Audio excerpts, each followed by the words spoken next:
Yeah, welcome to the workshop. I'm Stefan Huebner, and I think we all know that there's some irony in doing a workshop on digital humanities in a fully digital way. Also see this just as a chance to further explore new forms of academic exchanges. So this event is organized by Anthony Medrano from Yale-Nus College and by myself, Stefan Huebner from ARI, and is also hosted by ARI, the Asia Research Institute of NUS, with the support of Yale-Nus College. And in that sense, I would like to thank Tim Bunnell, the director of ARI, for his encouragement and also support. And Tim will now give a couple of welcome remarks, which will be followed by some introductory remarks given by Anthony and myself. Thanks everyone for joining this event from all around the world. As Stefan said, my name's Tim Bunnell. I'm currently director of the Asia Research Institute, or ARI, which is the main organizing institution for this event. It's a real pity I'm not able to welcome you to ARI's home in the AS8 building on the NUS Kent Ridge campus. That building is pretty much empty right now for obvious reasons. But as Stefan just said, if there's any ARI event that is appropriately fully digital or fully digitally mediated, it's one on this topic of digitizing and visualizing sources on Asia. Now, although we're not at ARI physically, I can't resist telling you just a little bit about ARI, what a great place, a real place it usually is and will be again. ARI is a university-level research institute that focuses on Asia and does so mainly through the humanities and social sciences. We organize lots of exciting events like this one. We host international visiting scholars. We have our own full-time as well as jointly appointed researchers, and we support ambitious collaborative research projects, bringing together scholars from across disciplines and also faculty boundaries. ARI is divided into 7 research clusters. Don't worry, Stefan, Anthony, I'm not going to reel them off, but you can, if you're interested, have a look at what they are from our website. I encourage you to do so. Digital humanities is not currently one of those clusters, but there's a growing amount of digital humanities work being done across several of ARI's clusters. And events like the one today build momentum towards the possibility of a dedicated digital humanities research cluster at ARI in the future. Now, I'm sure pretty much all of you are aware that Stefan and Anthony's interest in digital humanities centers around their work on biodiversity and the phenomenon of invasive species. That was the theme of the previous very successful event that they co-organized back in February, which seems like another world now, doesn't it? That was entitled When Species Travel. For me, the nexus of digital humanities and environment is one that I'm particularly interested in and to see how it develops. But I also notice a variety of other equally important avenues for the development of digital humanities that will be covered in your discussions today, some of which I'll be able to tune into, and I'm very much looking forward to them. Now, I've talked a lot about ARI. I must acknowledge that credit for this event extends beyond ARI. It's been organized with support from Yale-Nus College, where Anthony, of course, is also based, and with seed funding from the ODPRT, the Office of the Deputy President for Research and Technology at NUS, one of their humanities and social sciences seed fund grants. And I'm really pleased to see that the lineup includes HSS scholars, humanities and social sciences scholars from across campus, from elsewhere in Singapore and internationally. And I even note that there are some contributions from folks, from experts who might not conventionally identify with humanities and social sciences. So welcome to all of you. Well done, Stefan and Anthony, for bringing this event to fruition, especially in the ongoing context of COVID-19 and all the associated restrictions. And just also on organizational matters, as ever, thanks to ARI's wonderful events team. They are virtually as wonderful as they are in in physical presence. In particular, on this occasion, I think to Sharon Ong, but also to Val and to Minghua, many thanks. So yeah, welcome again, everyone. I hope the exchanges and discussion go well. And finally, As with all ARI events, my hope is that the workshop today proves to be a catalyst for further conversations and collaborations in the future. So thank you very much, and enjoy the day. Thanks very much, Tim. So I'm going to just, I think, build on Tim's points. Again, echo the thank yous that he made and the same that Stefan made. I'd like to, again, reiterate thank you to the participants and the presenters for tuning in, zooming in, and spending your time with us. What I'd like to do is just do a quick recap in terms of what we hope to achieve through the workshop. And it's just essentially 4 kind of simple points. One, it's to learn about what works in the digital humanities. So that's kind of a simple, I think, goal that we have, is to learn from different experiences, different kinds of grant projects, different kinds of institutional settings, what's working for you in terms of the digital humanities.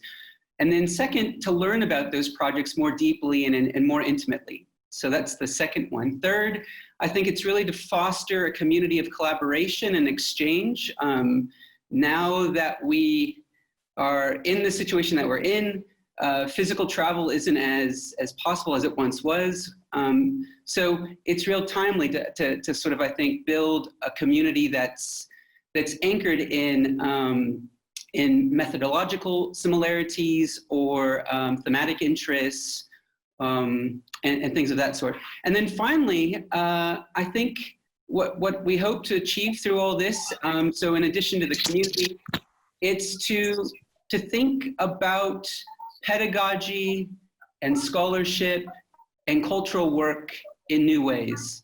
We've got folks coming from libraries, we've got faculty who teach, we've got students, we've got folks from the National Archives and other kinds of institutions where, you know, I think there's a real great frontier for synergy here. And that's essentially what we hope to foster and cultivate through today's epic marathon experience from 9 in the morning till 8:30 at night. I mean, we're doing it. So thank goodness for Zoom. But that's all that I've got. And over to you now, Stefan. Okay, thanks a lot, Tim and Anthony. Yeah, I would like to quickly introduce the speakers.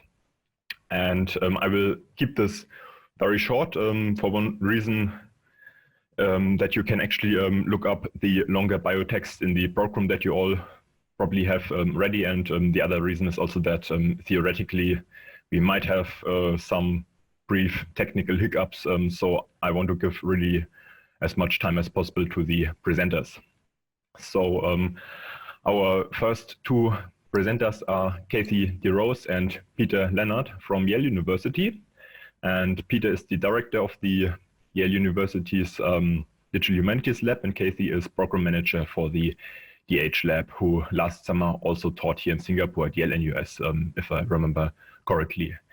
And I would like to emphasize also how grateful we are that you 2 managed to join us despite the time difference of 12 hours to the US East Coast in combination with the virus situation.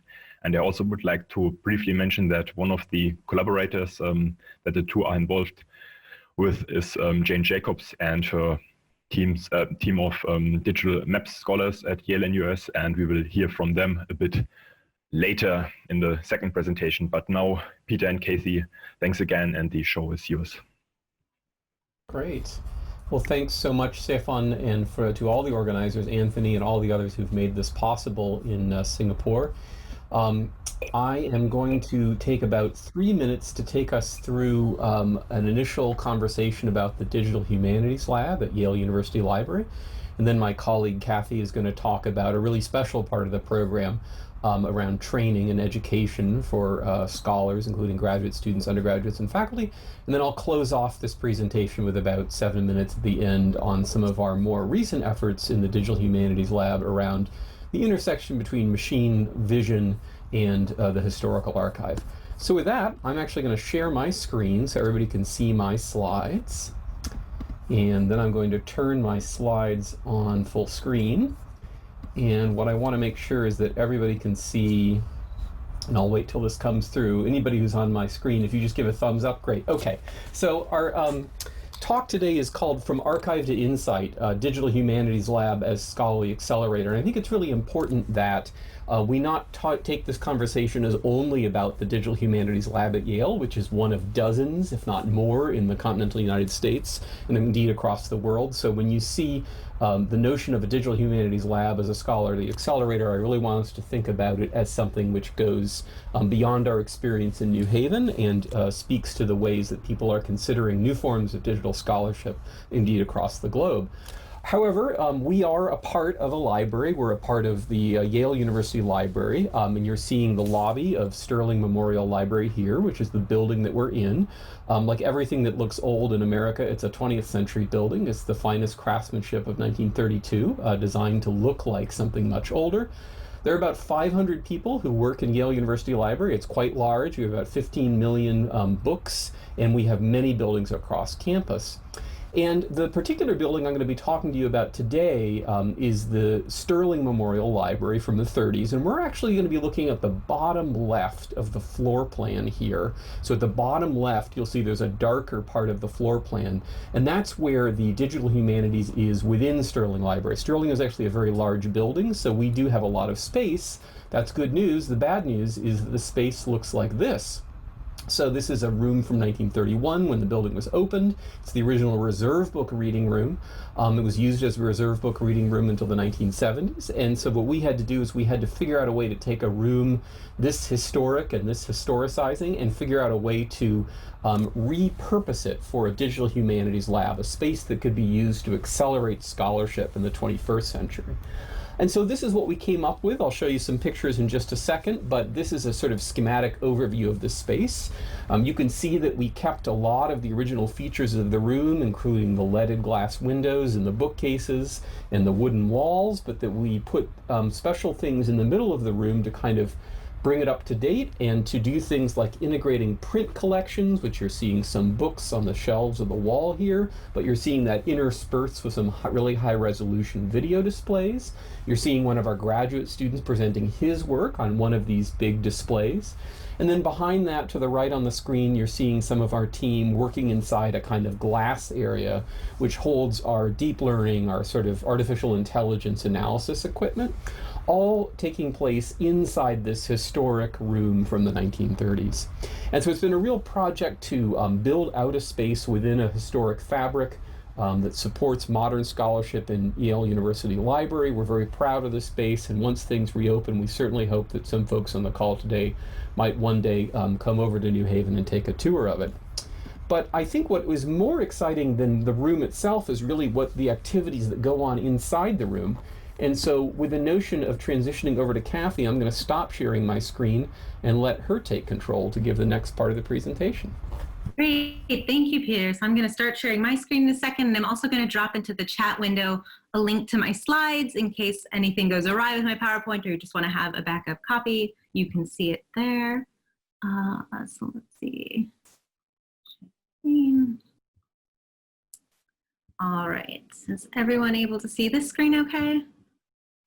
Perfect. So as Peter said, Peter talked for a few minutes about the Digital Humanities Lab as a space. I'm going to transition us now into thinking about it as a service. And in particular, as Peter said, I'm going to look at some of the opportunities that we offer for training for humanities researchers who come to the lab, though we also see a number of social scientists and work with them as well. One of the things we first had to set out to do was identify the areas of DH that were best equipped to support, both in terms of the expertise that we have in the lab, as well as in the collections that we have access to, and the kinds of projects that researchers on campus are really interested in pursuing. And so we have these 4 general buckets that we've come up with. So we have text analysis, where maybe you have a large periodical collection and you're interested in seeing shifts in discourse. If you're a Yale student or faculty member, that's something we want to help you pursue. We have visual analysis. Peter will show an example in a little bit about a machine vision project we have underway that's using machine vision techniques to think about large-scale visual collections. And then we have spatial analysis. So we have a lot of interest in mapping projects on campus, especially in this area of creating interactive maps that are shareable online and that are using historical materials. So very much aligned with a lot of the topics of today's workshop. And then network analysis. So maybe you want to see how relationships between entities change over time. The network analysis methods might be a good approach for you. And so once we have these 4 buckets in place, then we could really think about how best to introduce them to researchers on campus and how best to support people in their efforts to take on projects when they might not have a background in any of these particular methods, and they're not programmers or statisticians, and they're not interested in becoming programmers or statisticians. And so we've developed a number of different training opportunities. Here's the list of them. It probably looks like a very familiar list where we have consultations.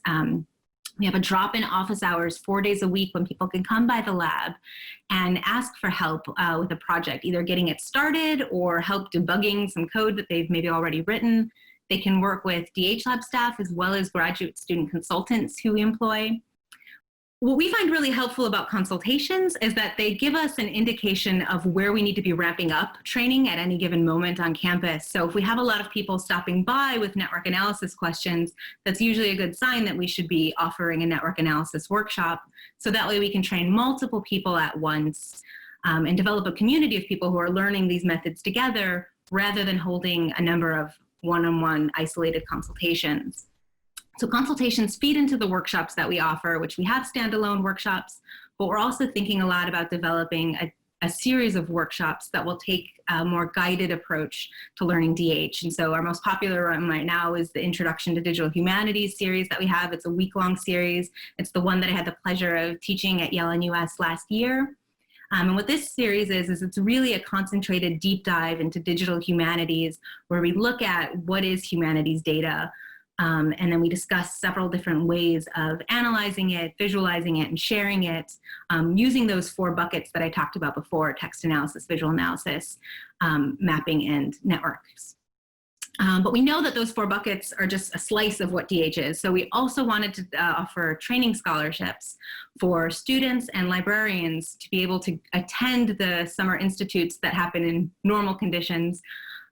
So that way they can take digital humanities workshops in areas that we're maybe not specialists in. So they want to take a virtual reality or a 3D printing workshop, and then they'll come back to campus and show what they've learned.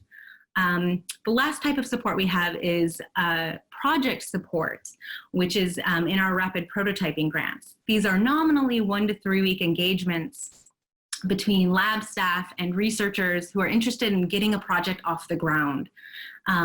Even though it's very project focused, we also think of it as a training opportunity because they're really learning how to put a project together from the ground up. So they might be working with our user experience designer to think about how do you put together a mock-up or a wireframe, or they're working with our developers to see how they construct and scaffold code for a large-scale project.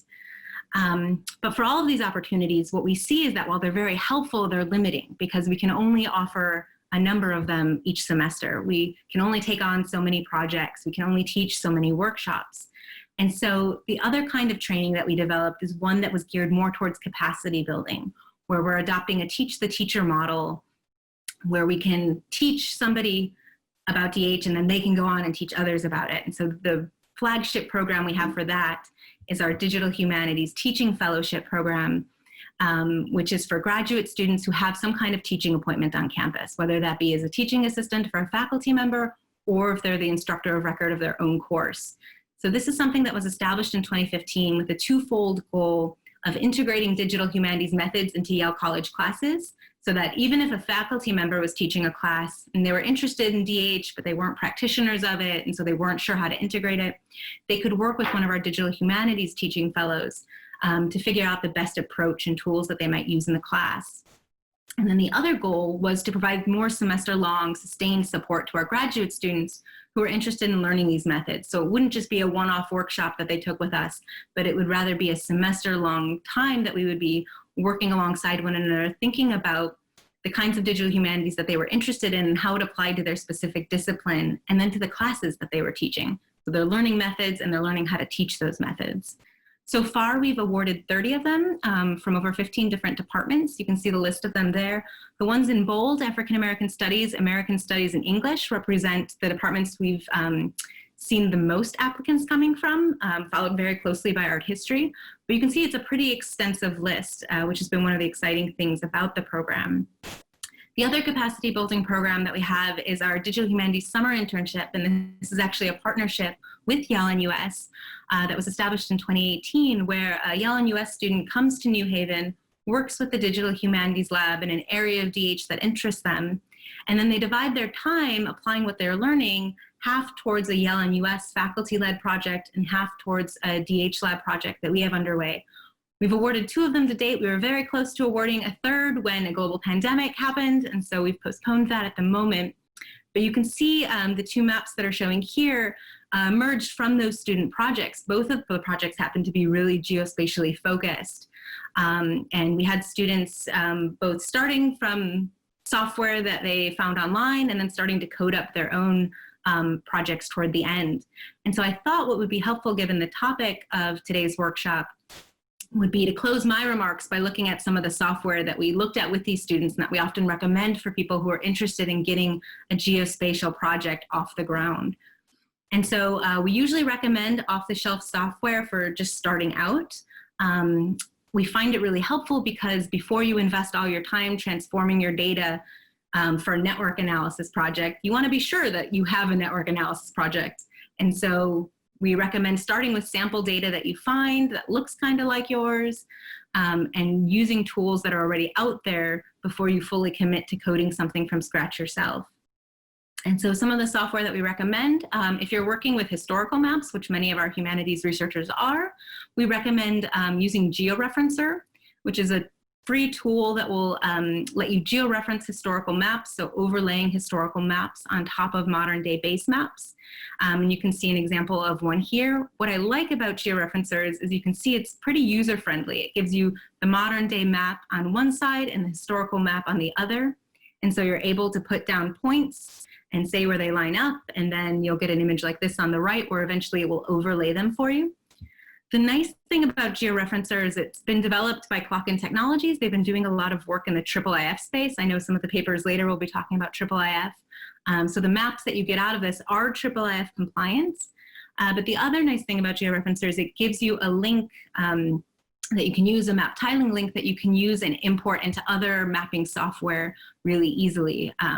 It is freemium software in the sense of they give you one map for free. After that, they like to charge you. So Yale is right now exploring what an enterprise license would look like with them. But in general, in the DH Lab, we strongly recommend using free or open source software so that way students and researchers don't become dependent on software that then when they graduate or leave your university, they can no longer access. So this is for georeferencing the maps. Once you have your georeference map and you want to plug it into something, we often point our researchers towards ArcGIS Online, which is run by Esri, which is one of the industry-leading standards for mapping. They too are freemium software in that they charge for their full desktop version, but their online version is free up to a certain number of data points. But one of the beautiful things about ArcGIS Online is once you have your spreadsheet like you have on the left, all you need to do is drag and drop it over a map, and it will put all the points on the map instantly for you as long as you have a longitude and latitude column. And so it makes mapping really user-friendly and accessible. And then the last mapping tool that I'll mention is, I should also say ArcGIS also has georeferencing capabilities built into it as well. So maybe you couldn't find your historical map, or maybe your map is of a period that's already has a lot of georeference maps available for it.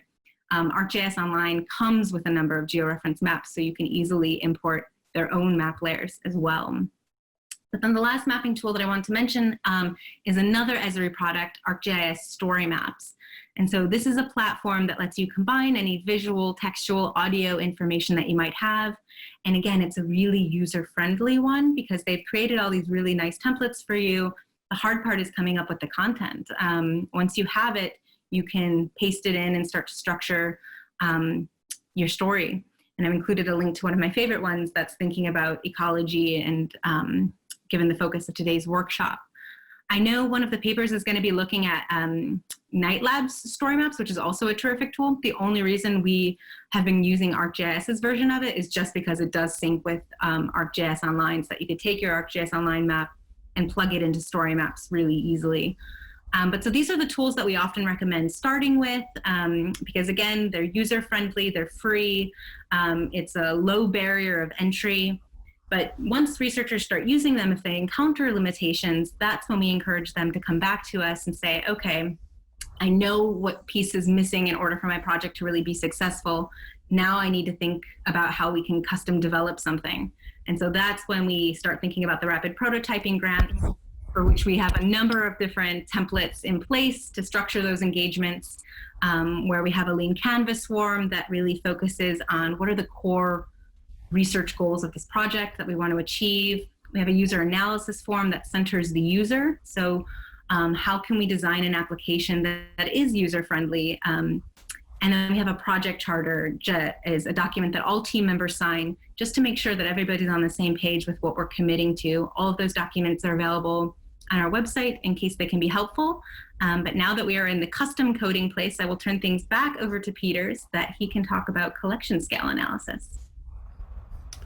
Great. Well, thanks so much. And I'll switch over back to my slides to take us to the end of the presentation. So I just want to make sure that everybody can see that okay. Great. So we've talked a little bit about the room that the Digital Humanities Lab is a part of and inside a research library. Cathy's talked about the training and the support options we offer for folks who want to do some of their own work. We thought we'd just end by talking about some of our current projects that circulate around enormous digitized archives of historical material. Many institutions all over the world, national libraries in Europe and in Asia, have been digitizing material for decades. But it's really only the last 10 or 15 years that we're at the hundreds of thousands or millions of objects that we can find in our national museums and some of our large research libraries. And so one of the things that the Digital Humanities Lab has been trying to do as a service for the Yale community and for a larger group of scholars online across the world is to contribute around an ongoing discussion around collection scale analysis. What are the affordances, what are the tools that you might need in order to sort of consider an archive of 3,000 images, 6,000 images, maybe even 60,000 images, 80,000 images, whether those are manuscript documents, historical photos, it could be maps, it could be all sorts of things that are available online through both scholarly and nonprofit organizations. And so what I wanted to do today with these slides was think a little bit about a particular museum that we have at Yale. Some of you might have heard of the Yale Center for British Art. If you ever visited New Haven, it's one of our numerous art museums. And what we're doing with this visualization of the Yale Center for British Art is quite simply visualizing all of the Yale Center for British Art. This is about 31,000 artworks on my screen at the same time in a sort of a constellation, an archipelago. It might look like if I had gone into the art museum and take every single piece of art off the wall and thrown it on the ground, you might be looking at something like that. Of course, if I truly had taken all of the art off of the wall at the Yale Center for British Art and thrown it on the ground, it really wouldn't have landed in such a way that all of the caricatures of dandies would be in the same space on the floor, or that, for example, all of the images that have to do with animals have landed in the same area. So if you look at the artwork on my screen now, you might see horses or dogs or camels. But in fact, in this visualization, that's exactly what's happened. All of the artwork that is visually similar to each other has in fact landed around each other, and it isn't by accident. It's because we've used principles of machine vision to sort of find inherent order inside the images themselves. And this has all sorts of interesting things you can think about. There are all these sorts of interesting genres in British art. So here are all our political cartoons here on the screen. There are other areas that you can zoom into, but what I want to show you for this is kind of an accidental cluster. I don't really know if this cluster was something we knew we were going to find when we started this project. If I zoom in these 31,000 images here, what you're going to see is you're going to see botanical illustration. You're going to see drawings of plants. And I actually don't know if the Yale Center for British Art has an explicit category of botanical illustration. But what I do know is that the visual characteristics of plant drawings are significant enough to help them self-organized when thrown on the floor in a kind of massive visualization of all the artwork. We talk a little bit on the website about how we do this work. It involves convolutional neural networks and machine vision that seek out similarities in a very high dimensional space. But what I wanted to do was take us away from the Yale Center for British Art and consider a different historical archive. This one is an archive of the Danish West Indies, and if you're not familiar with the Danish West Indies, the best way to think about them is that they are the current United States Virgin Islands. So if we jump to this tropical location, we have about 6,700 historical images from this colonial experience, what were essentially slave plantations. What you can see is that there's all similarly clusterings of images that are visually similar to each other in this historic archive. So if I go over here in the middle of my screen, what I'll see is all of these images, which are kind of like 4 images put together. I'll leave that on the screen just a little longer. So this is clearly somebody's album that was digitized page by page. And they're visually similar to each other, and that's why they're close to each other. I have another cluster here, which is basically the ruins of windmills. And so anywhere I click here, I'm going to get some kind of ruin of a windmill of some kind. And this is because all of these things are visually similar to one another. But that's not what I really wanted to focus on in this historical archive. What I wanted to, again, focus on was the discovery of these, what we're calling sort of botanical illustrations here. So I'll just move this cluster a little bit apart. What you'll see is here I can click on these things and see these hand drawings, these hand-drawn and painted illustrations of some of the sort of biodiversity of the Danish West Indies. If I have questions about this, or if I want to go further, of course, I can always go from an individual picture to the museum or the archive that digitized that. And so we can actually go in here and see the image up close and inspect it in different ways, get that really beautiful full screen vision. But that's kind of some software that we're writing in the Digital Humanities Lab to consider the problem of tens or even hundreds of thousands of digitized historical artifacts, and in thinking about some of the problems inherent in trying to go through those one by one, the problems of trying to look at thousands and thousands of images and not really being able to see the forest for the trees. So we hope that with some of our open source software and with the power of machine vision, we can sort of allow the scholar to engage with the digitized cultural heritage archives in new ways and see sort of at a macroscopic perspective some of the possibilities of new forms of scholarly research. With that, I'll just say thank you on the behalf of the Digital Humanities Lab team. That's me and Cathy there in the middle, and then to my left on the screen is Monica Ong-Reed, our visual designer, and to Cathy's right is Doug Duhame, who's the software engineer who works with us here in the lab. And with that, I think we can just turn it over for questions. So, yeah, we have now the Q&A, and yeah, as mentioned, if you want to ask a question, please either quickly mention this in chat or send a PM private message directly to Gemma. So I would like to ask Gemma, do we already have some people who would like to ask questions? Yeah, it looks like Jane Jacobs has a question that's posted in the chat. So if you want to ask that. Peter, thank you so much for the presentation, and Cathy as well. It was great. It's nice to see you both. It's so intriguing to see a collection reclustered, but I'm just wondering to what extent it, first of all, I guess my question is, I've only said part of what my question is. One is, to what extent does that map back into metadata, you know, the kind of catalog data that would already be there that you could, you know, what advance do we get over, you know, our old systems of categorizing and searching? Do you think it's seeing something new? And then to what extent can it work across collections, and how easy is that? Yeah, it's a great question. That intersection between how computers see and how humans have traditionally described and categorized information, whether it's books or paintings, is really interesting. I have one demonstration I might try to show you guys, which is touches on that a little bit. It's the notion of the trans-institutional collection. Can everybody see my screen now? So what we're looking at here is about 30,000 pictures from different museums in the Norwegian capital of Oslo in Norway. So we're looking at about 31,000 images on the screen. That's a lot to look at. What we'll do is we'll orient them according to visual similarity so that we can have a better sense of what the organic patterns are.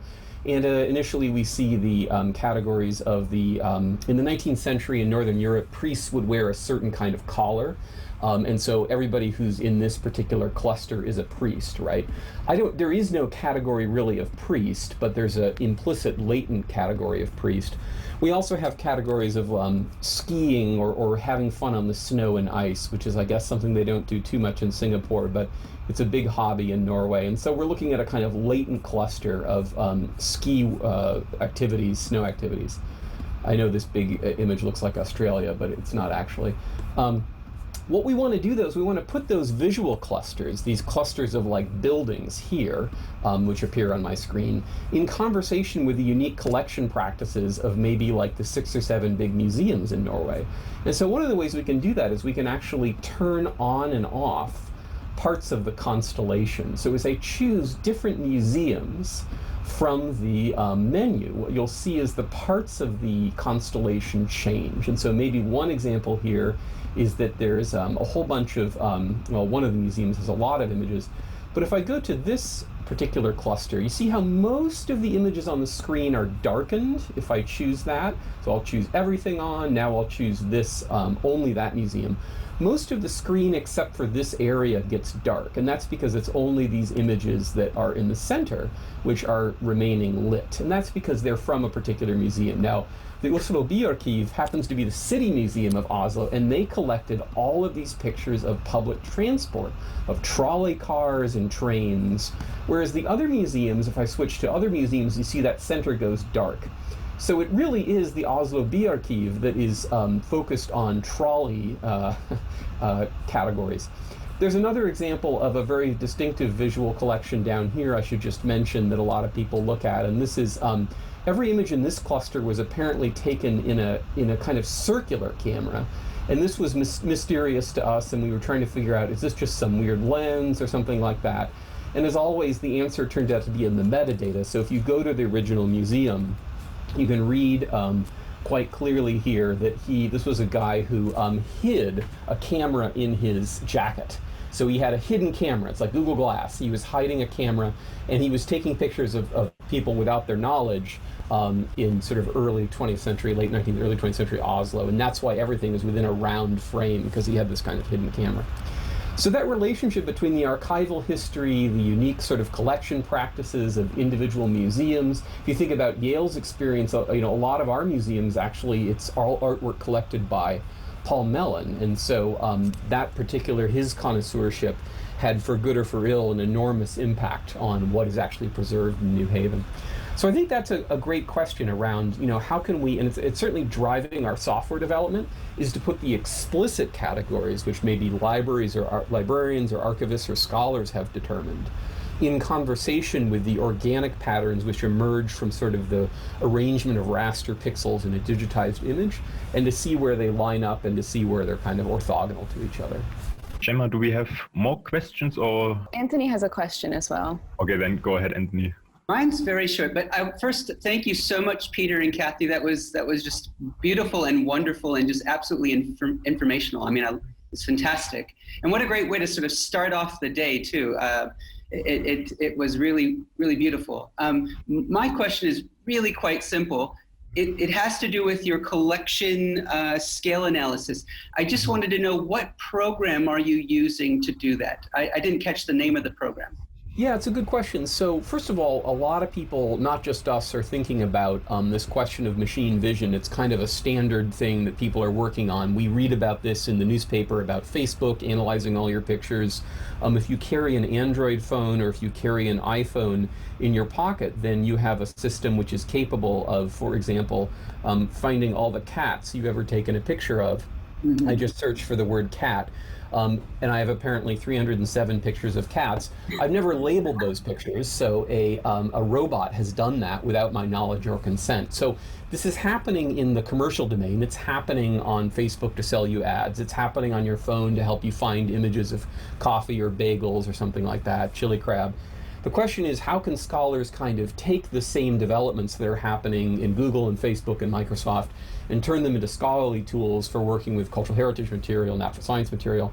So we write our own software called Pixplot, P-I-X-P-L-O-T, Pixplot, which is built on some of the same systems that Google or Microsoft or Facebook use too. Nobody has an absolute sort of copyright or patent on some of the general techniques. And what we're interested in doing is less the kind of labels of cat or something, which is for a sort of an anachronistic way to think about colonial Denmark, and instead trying to just extract general patterns from the same the sort of high dimensional space, which is eventually producing a captioning network.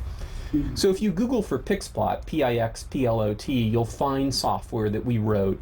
It's not really something we invented. We're just putting other parts, we're putting the same parts together that Google is doing to help you find images. And we're doing it kind of in a different way, hopefully one that's more focused on libraries, archives, museums, and universities. And on your website or wherever you posted the software, do you have is there a manual in terms of how, like a how-to manual or a sort of step-by-step way to do this? We do. We have, we taught a workshop on doing it at Stanford as part of the Fantastic Futures, the kind of library conference that happened in December. And for that workshop, we actually, fundamentally, what you see at the end of it is a web browser. So you see a website, and that's how you experience it. The way you build that visualization, the way you tweak the levers, or the way you change the assumptions of the model is through command line Python. So you're not actually programming in Python, but you are invoking a Python script, which analyzes your pictures. And so people who are comfortable running Python scripts from the command line of their laptop can use it that way. And for people who aren't comfortable with that, we actually have a kind of Google Colab notebook, which is very similar to a Jupyter notebook, a way of kind of having a more graphical experience. Long term, one of our goals for Pixplot is to take even that part of the software complexity away and allow folks to, for example, just drag a folder of 1,000 images into a web browser and have some of that computation happen in their own computer. We aren't there yet, but that's an important direction for us, especially regarding smaller collections. So what we were seeing today was 31,000 images. Not everybody has 31,000 images. And so some people just have like 2,000 or something. What we do find is that you should think carefully about the scale of your work. And so if you have 6 images that you care a lot about, we definitely recommend that kind of close looking, close reading approach. It's really only when you get to a couple thousand that finding the organic, sort of the latent similarities in the corpus becomes tractable from a machine vision perspective. So it's kind of like that distinction between close reading and text mining. You got to think about what tool is going to give you the right results. Yeah, that's absolutely. I mean, it's so it's wonderful to hear and wonderful to see, and right away what came to mind was the work that the Natural History Museum here is doing. I mean, 200 years of naturalist collecting, and dealing with collections that are all over the world, all related to Singapore. So there you quickly scale up to a number that is far beyond, 1,000, 2,000, 3,000. That's right. And in both images, specimen images, manuscripts, documents, I mean, the whole nine. I think that would be a great way to visualize the work that they're doing and the work that we're sort of working with them on doing as well. And I think Darren, the deputy director of the museum, is online as well. But that was fantastic. Thank you.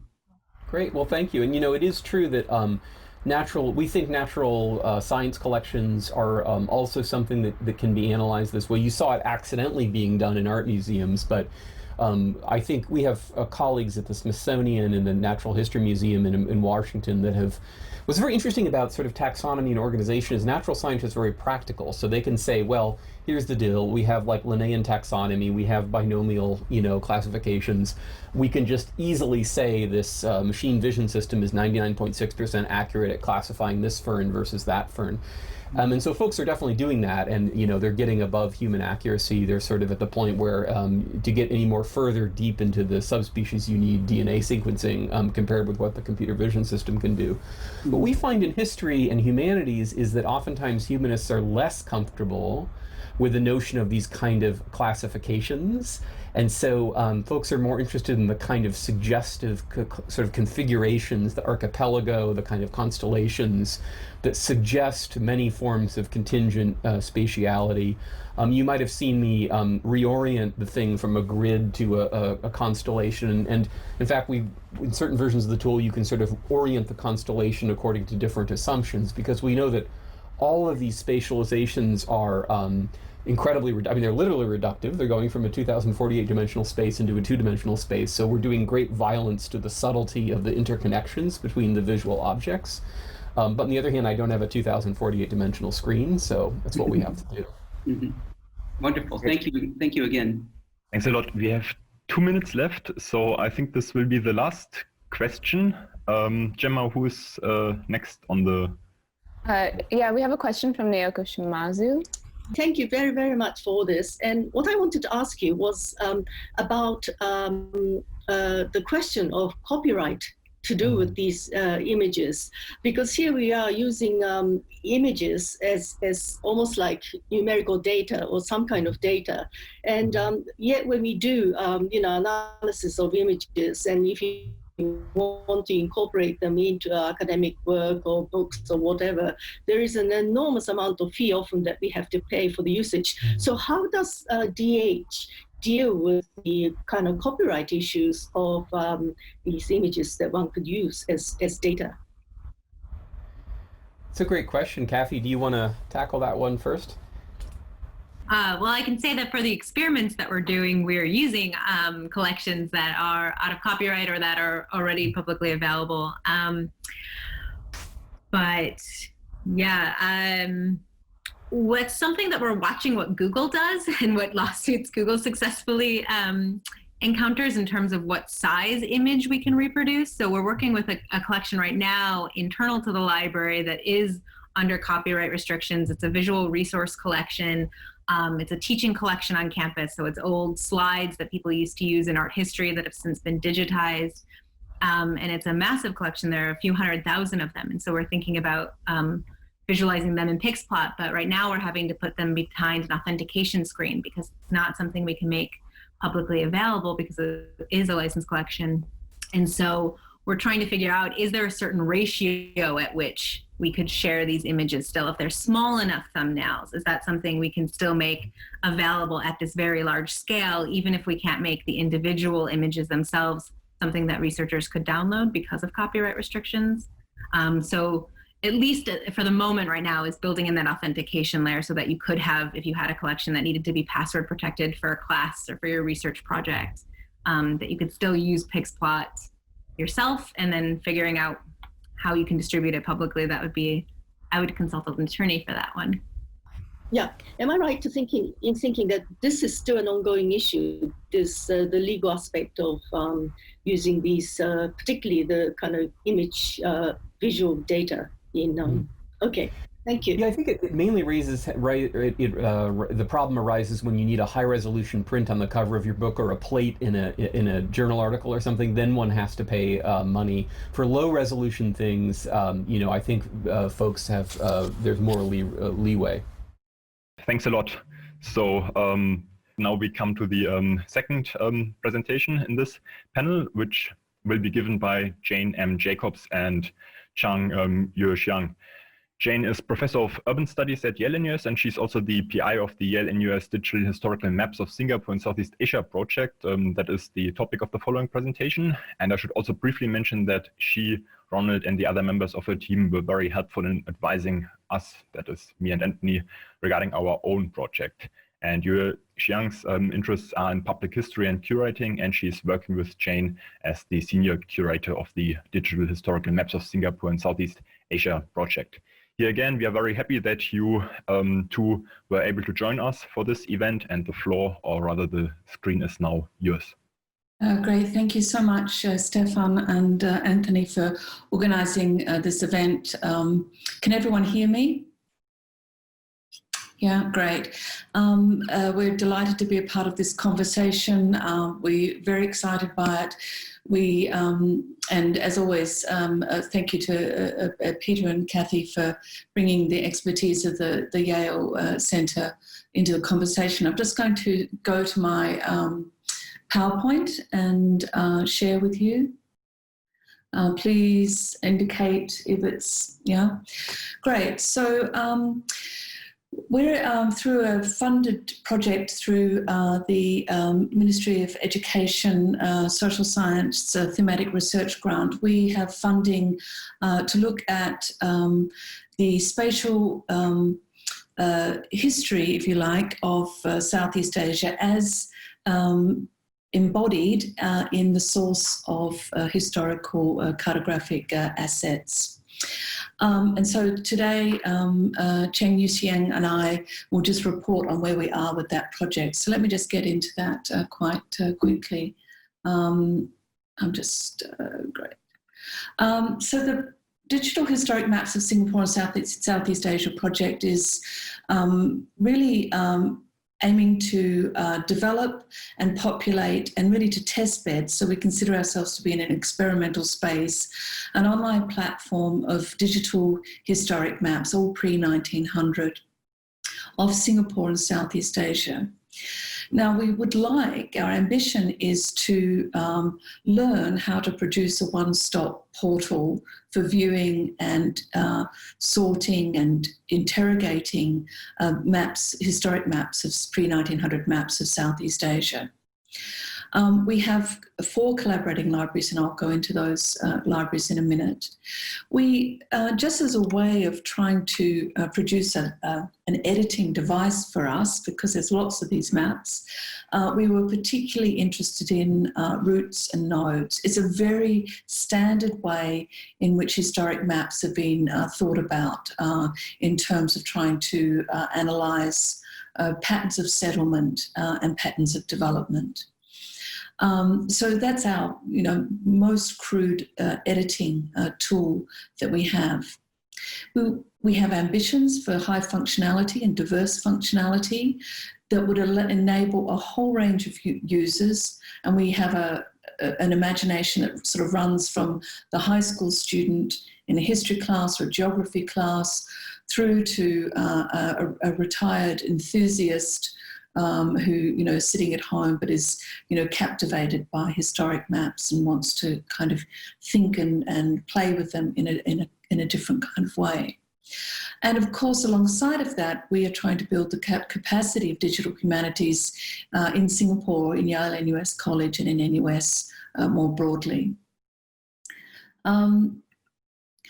The team is me as a PI. I'm the PI because I'm a geographer by training. I used to teach history of geographical thought. This seemed to be sufficient justification for me to be the one who could write a narrative that was convincing enough to the funding agencies about historic maps and their public use and curation. My co-investigators are Ronald Milne, who's the Dean of Education, Resource and Technology at Yale-Nus, and a bundle of historians, Peter Borschberg, Tan Tai-yong, Derek Heng and Jessica Hanser, as a bundle of historians that are around us. We're reaching out to a wider group of historians of Southeast Asia, and China and Southeast Asia, India and Southeast Asia, but this is the core team.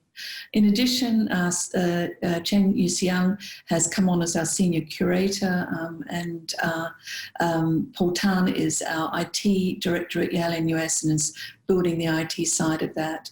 Michelle Quak, who you'll meet later, is advising on the GIS side of things. And we've just recruited our summer team of student researchers, some of who are in the audience today, and we're in the process of recruiting our IT team. And it's interesting the challenges that go on around that in particular contexts. And for this kind of work, when you haven't got a broader, thick capacity in this area. Our partner libraries are National Library Singapore, the Bodleian Libraries, the map collections of Leiden University Libraries, and the Beinecke Rare Book and Manuscript Library. Are these the best libraries in the world for maps of Southeast Asia? Some yes, some no. They are friends of us, libraries that we have real meaningful conversations and relationships with, and who are willing to be on this experimental journey with us. Leiden University Libraries, of course, because of the Dutch East India Company, has got a vast and a rich collection of maps of various kinds, and I won't go into any greater detail other than to say we're talking about thousands of maps through different kinds of collecting traditions that are now all within that collection. Compared to the National Library Singapore, which has got a much more limited collection, but one with a very strong curatorial bent to it, that is providing maps for a Singaporean public interested in the history of Singapore and the region. Key to the sharing is the IIIF, which is the International Image Interoperability Framework, which is basically allows interfacing between institutions for the sharing of images. We, I think, in the project are really only starting to fully grasp the capacity and limits of IIIF, and that's part of the preliminary phase work that we're doing now in the first, we've just gone through the first quarter of the project timeline, and understanding IIIF better is a big part of that. But essentially, it's supposed to facilitate and help transfer of digitized images and sharing.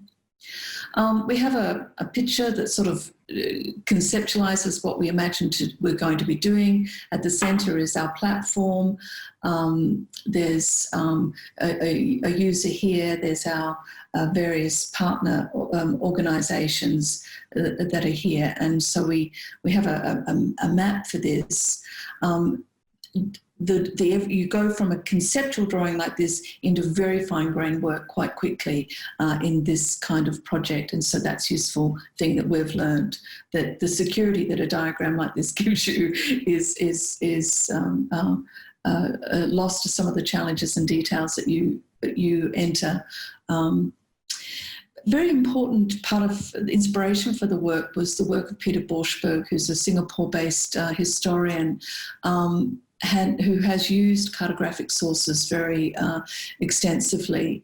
And Peter has a wonderful job as a historian, scouring various collections around the world for maps of Singapore and Southeast Asia, as he extends his understanding of the maritime and trade histories of primarily the Portuguese and the Dutch in the region. So he uses maps a lot. And so it's really useful, just as Peter said, it's really great to use, Peter and Cathy said it's really good to use off-the-shelf programs to start. It's also very useful to use a historian who's already sort of dealt in the knowledge formation that you're interested in. And so Peter uses maps in the making of his histories of Southeast Asia, and so he's a very important partner and resource. And one of the key first steps we will do is to put into the platform and to digitize his work in various ways, to sort of take his books and sort of rearrange them through visual, spatial, and digital cartographic mechanisms. So, for example, he has many maps that he's found that are absolutely captivating. This is one of them. So, his Singapore and the Malay Peninsula, and you can imagine the kinds of rich storytelling and spatial histories that can come out of using this kind of asset. I want to just talk about two kinds of things we're thinking about at the moment. We're 7 months into the project and we're just about to go into the IT part of it. So we're very much thinking about what is it we're trying to do specifically with this large body of map information that we have access to. We're obviously engaged in the work of producing spatial histories, but we're using a very specific resource, and that is the historical cartographic map. And I think this is an awkward partnership or an awkward collaboration. Historic cartographic maps are not necessarily your best source for producing spatial histories. And the digital formats that we have for, and I'll sort of come back to that point, the digital formats we have for arranging and presenting historical information are very varied and they're very useful for us. Digital formats, of course, do that key thing of challenging the dominance of a narrative framing of history. And they do that because they produce proximities, jumps, layers and composites, and Peter's exercise just now of making composites of images is a really key way of understanding the ways in which thinking through digital and spatial terms upsets and productively upsets, maybe awkwardly upsets narrative history production. It allows us to distill, and anyone who's looked at the GIS history kind of interface knows that it allows us to see patterns in space across time, to understand spatial relationships in a moment in time, distributions and relationalities, the networks kind of stuff that was being discussed by Cathy, and it allows us to understand spatial and representational imaginations, if you like, the ideological content of images. And I just put a quote here from Richard White that was from the preface to Placing History, which is a really lovely source book. If anyone here hasn't touched that source book, it's very suggestive. And you can read it yourself, but this idea of how the spatial format of mapping history, digital spatial histories, can clog narratives, choke arteries, until, as he says, the reader is overwhelmed by details and can die for the tedium and confusion. And I think it's just useful for us to sort of dwell on this kind of warning or this skeptical note as we enter into this, because there is something very captivating about the scale thing that can happen, about the relational things that can happen, about the proximity things that can happen. But as I say, when I showed us a very neat conceptual drawing about how we're going to do this, you very quickly end up in a very detailed encounter with cultural assets, and knowing how to manage that is really important. So for us, we're sort of at this really key point in the project, which is thinking about these related questions, is what work can mapping and spatializing do for the histories that we're trying to make of Southeast Asia? What difference does it make to make a map of that history? But the other side that we're in is what narrative, visual, spatial work do we need to do to make historical map assets work for us, for our users, our intended users? These are not the same question in our mind. What the answer to the first one is about making a map of data that's historical data that's out there. The second one is about what do you do with the already spatialized cultural asset as a historical artifact. So we make a very big distinction now between different modalities of spatial history making. on the one hand, taking latent spatial information from historical sources and mapping that out using a GIS or some other sort of storytelling map system, which is a historical sources to a contemporary map project, or taking an explicitly spatial source from the past, that is the historic map, and using other materials to augment its meaning, to animate it in different ways. And we feel that for the most part, most of our work is in the second phase. Some of that augmentation can be done with GIS. So we call this the historical map to the historical map plus, plus, plus. The challenge for us is how do you do that augmentation without leaving the historical map behind? Or you know, how do you keep the historical map there? And we've got, I'm aware of time, so I'm just going to go on. A really good kind of think piece is Talbot's project around the Putinga map of the Roman world project. And on this side of my slide, you can see the original map was called the Putinga map, which sort of surfaced in the 1500s, but is thought to have been scribed in 300 AD. It is nothing to do with georeference space as we understand it. And what they do is they turn it into this, which is a GIS map of which is extrapolated lines and nodes, routes and nodes, and put it into a GIS format. And that's very useful. And things are learned about the Roman world from doing this. There's a concentration of nodes and routes, or more nodes here than there are here. So, you know, here we are closer to Italy and here we are further away. So we start to understand something about reach and settlement and intensity of power, perhaps from a map like this.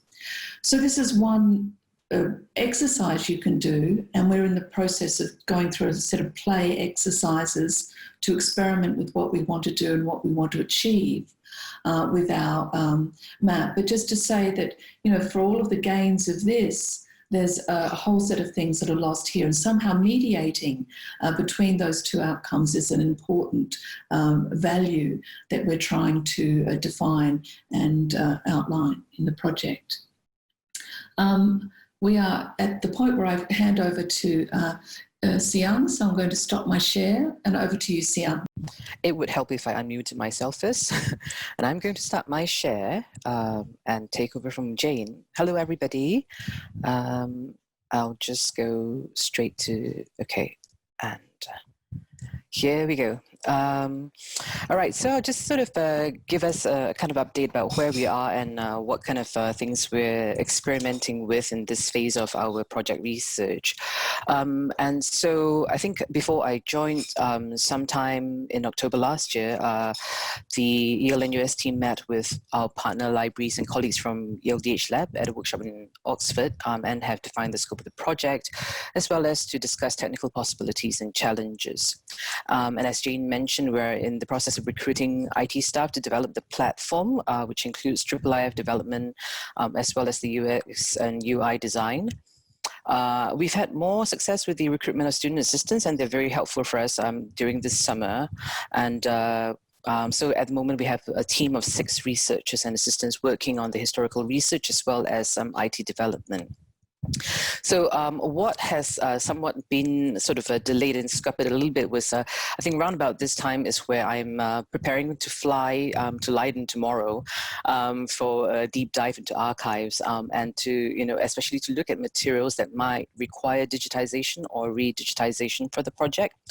But since, but you know, even though we can't do that, what's really good is that the virtual working has given us the opportunities to sort of look deeper and longer at the collection items that have already been digitized, and to think more carefully about how we can curate the maps on the platform and what kinds of value we can add. It's giving us a time to consider what kinds of spatial history work the maps can allow us to do, and then what other kinds of augmentation we can apply to the maps.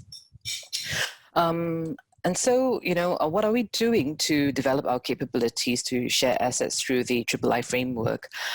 We have got a checklist of the requirements of using the III framework and working on implementing a IIIF image server for the storage of images, and working on the IIIF presentation API, extending that for custom metadata fields and the content search API. And so we've just begun work now on prototyping the image server and the presentation platform. And this includes researching the functionalities and features of IIIF that we want to adopt, and also then to establish consistency of these functionalities across the different partner institutions, finding a consistent way of sharing and accessing assets. And at the same time, we're in this very interesting phase of sort of evaluating what kind of user functionalities we want to adopt. And we have set some members of our student research team the task of surveying different digital mapping projects that already exist. And this is really for us to evaluate user functionalities, or perhaps we should say for us to evaluate useful functionalities. I think several of these online map projects exist with different topical scopes and offering different levels of interest in spatial history, or even versus history of cartography.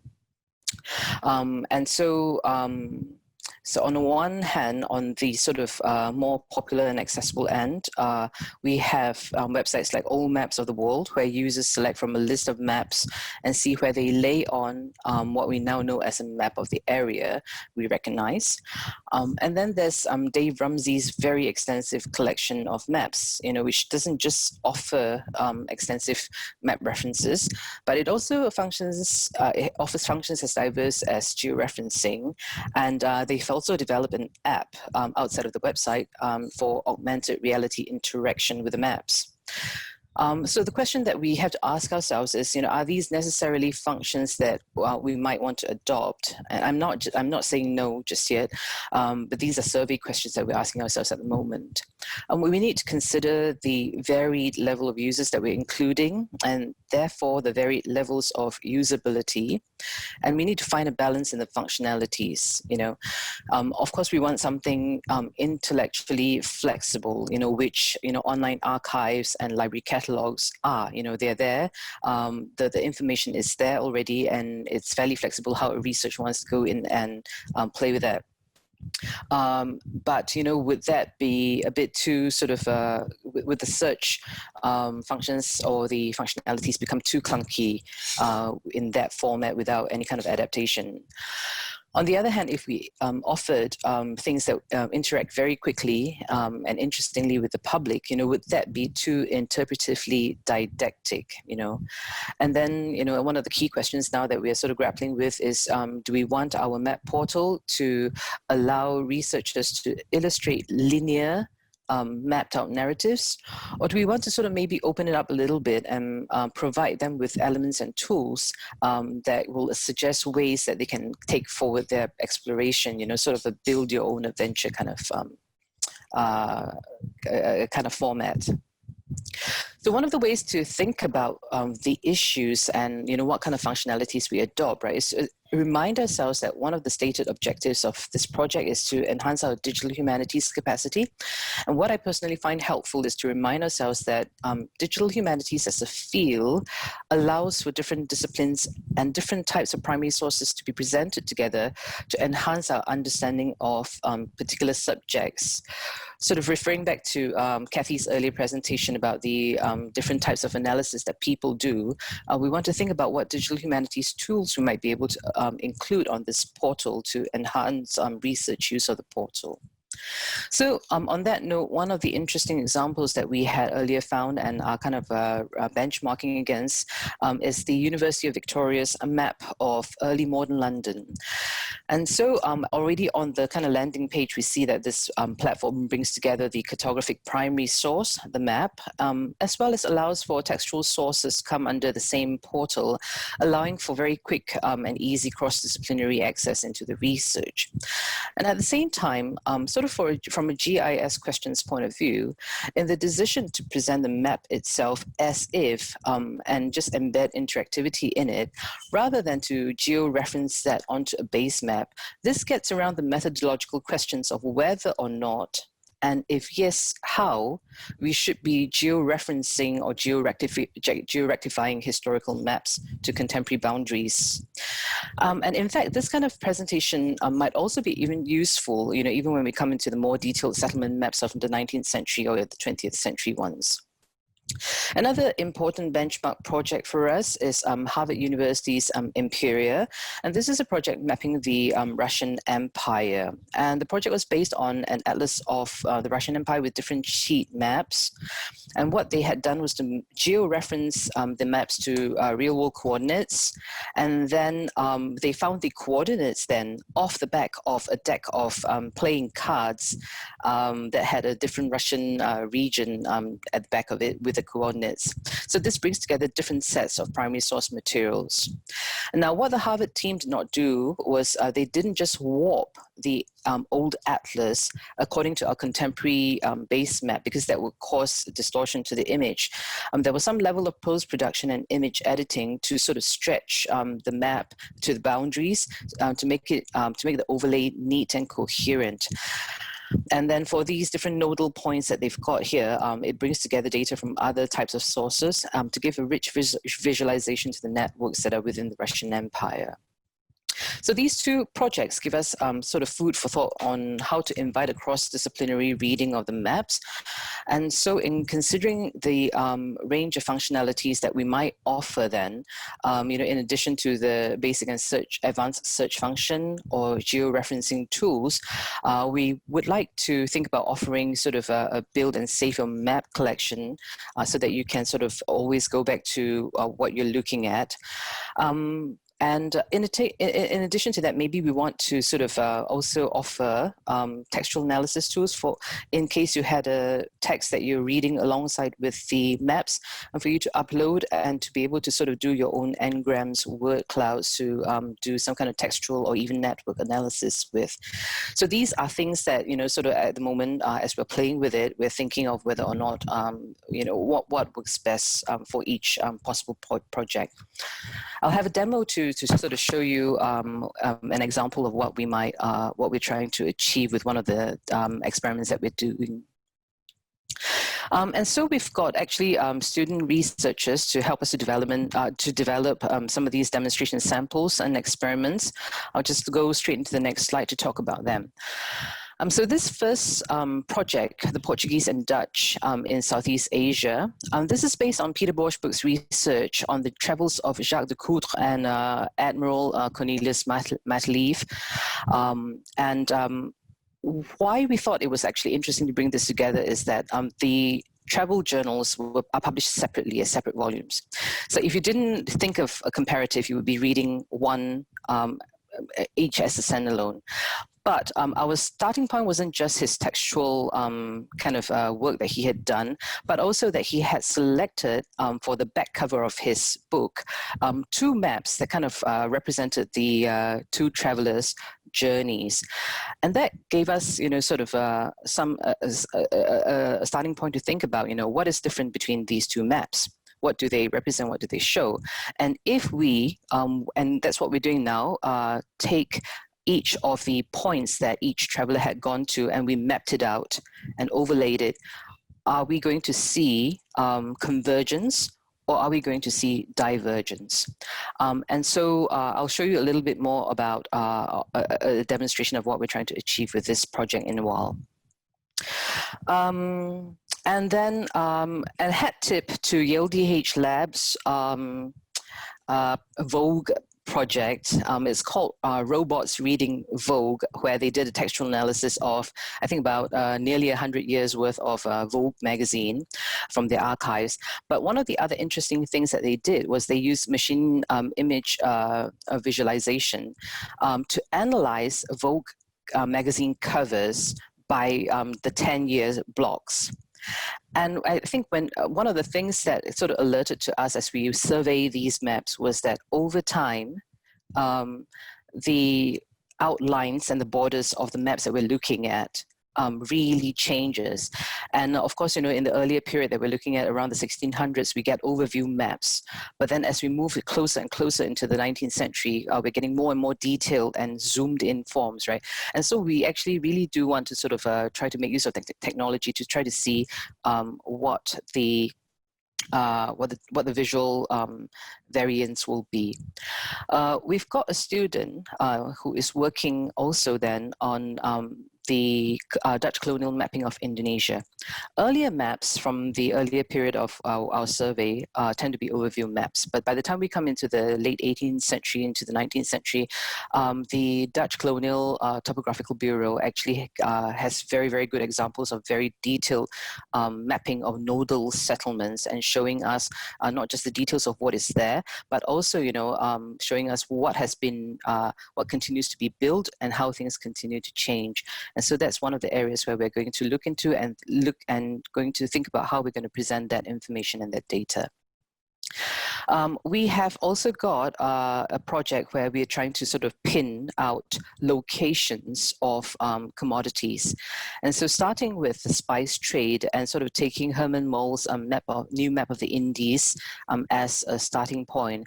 Herman Moll's map is you know, one of the rare examples where it actually tells you X marks the spot. You can find gold in Borneo, land mines, tin mines in Laos, and gold mines in the Malayan Peninsula, spices here and there. So it actually marks it out for you.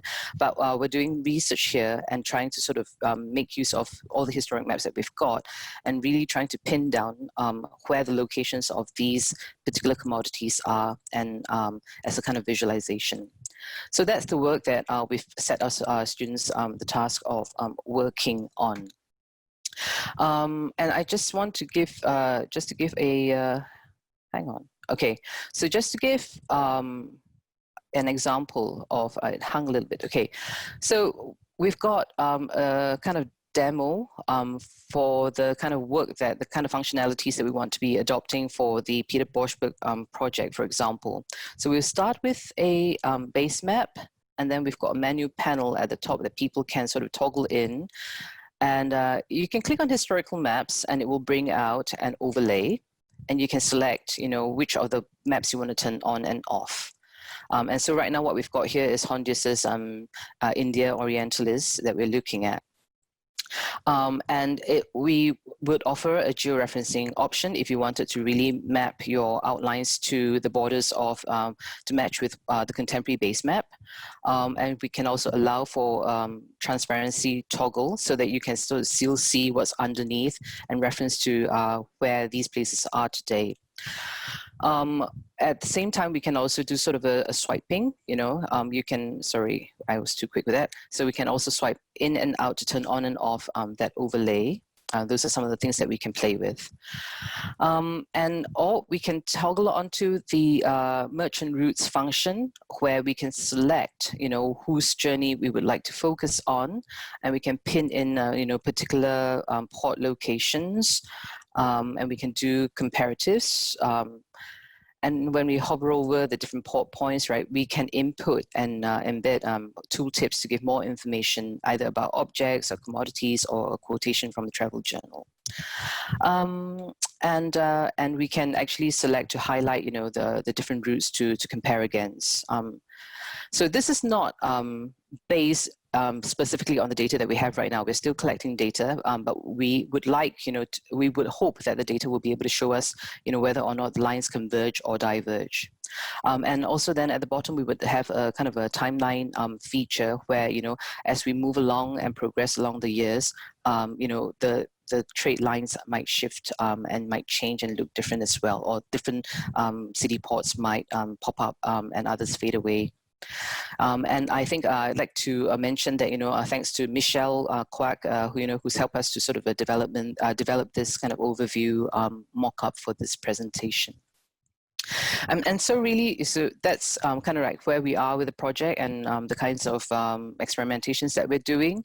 And hopefully, with the summer, we've got our students to give us a lot of help, and hopefully sort of by the third quarter, we'll have more substantive results to be able to speak of. Yeah. And I think with that, I thank you.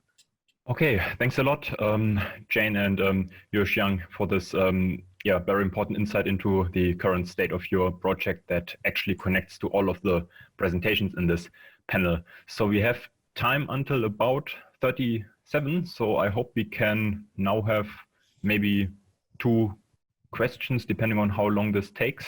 So Gemma, who's actually on the list now? I haven't had any questions come in yet, but just in case for newcomers, yeah, you can just drop questions into the chat box. So does anyone have any questions now? Emma, how about me really quick? Oh yeah, sure. Sorry. So wonderful stuff again. Thank you so much, Siang and Jane.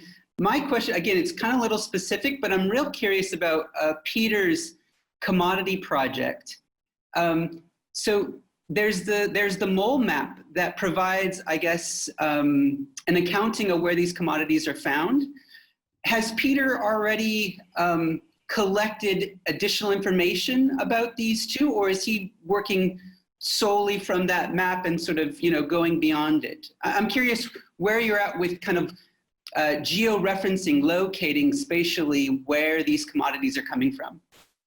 So I think with the mole map, so Peter's not specifically worked with the mole map, but Peter has done a lot of work in the past looking at rare commodities, and he's published those in various languages. So not just the English language press, but also in German as well, I think. And he's worked on musk, he's worked on camphor, rare commodities trade. And we have his research on standby to refer to if we want to. But with the spice and pepper trade kind of project, right? I think at the moment, what we're at the very beginning stage of sort of just pinning based on textual materials and textual reports that we have, where these things are found and located. My own suspicion is that we're going to see a kind of chronological development, that at the beginning, certain things were mentioned at a certain period of time. And then because, the exploration of the Spice Islands and the Moluccas came somewhat later because it was further away. And so I think by the time it gets there, and one of the questions I have is, you found a pot of gold. Why would you want to mark X is here and publish it to the rest of the world, right? And I think at that point in time, once those maps begin reproduced and shared amongst the wide public, right, I think that's where people go like, X marks the spot, let's go there. And we might be seeing a lot more activity maybe around the 18th century, so the beginning of the 18th century.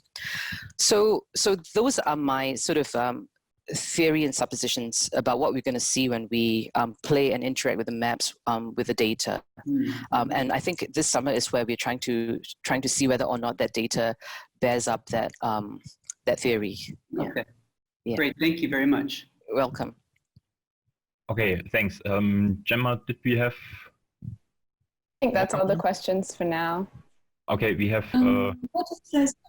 Stefan, I'll just say, I'd be really, one of our biggest challenges, I think, is finding the right information technology hires, people who've got the right type of skill set. So that at the moment, that's the project challenge that we're facing. And at some point, this is just to say, because I don't quite know how to do it in the virtual world that we're in.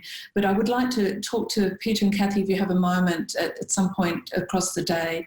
It would be good to chat with you about, so maybe there's a little breakout group, Gemma or Sharon that kind of talks about what are the job descriptions that you put in the newspaper to get those people in that you really want. We're finding that quite challenging in the Singapore context at the moment. So it might be a challenge that other people have found as well. Yeah, thanks a lot. We'd be happy to chat with you. Yeah, thanks, Cathy. This was actually going into the direction I was, or would have asked about the actual IT involvement in all these projects. I mean, this is one thing, in addition to also the potential involvement of natural scientists who might actually be interested in a variety of the maps that you are digitizing. I mean, our biodiversity project is actually only one dimension of all that, but this is really, I think, an opportunity to try, not only here at NUS, but generally to bring really together humanities and social sciences scholars with natural scientists and also IT experts. And then this recruitment question really comes up because very often it's tricky to find an RA, for example, an IT student who would be able to do that. But you already covered this, so thanks for that. So Stefan, can I just add quickly, I know the time is up, but I'll just add quickly that our concept of ourselves in developing the platform, our primary goal is to develop the platform.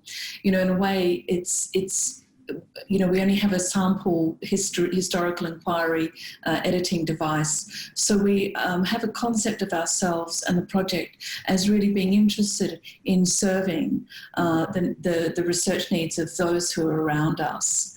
So the way this map collection might generate interest and resource for various types of questions is something we really are interested in and is a core value of the way we're doing our development. Could I just add one very fast point on that, I think, Jane, and that is on the commodity aspect in particular. I mean, a lot of folks don't know what eaglewood looks like or what agar looks like or what camphor looks like. I mean, there's a whole rich, these things have been so abstracted through commodity exchanges and through uses, we don't know what they look like in their natural state. And I'm just thinking from a pedagogical point of view, in teaching my environmental history classes at Yale and US, having access to this kind of map would be brilliant, where you could sort of actually show students, this is what camphor looks like, this is the setting in which it's grown, this is, both geographically where it is, and those very important human routes that intersected with those particular biodiverse zones. So I'm just, from a teaching point of view, I think it's really, really kind of valuable. Excellent. I Thanks think, a lot.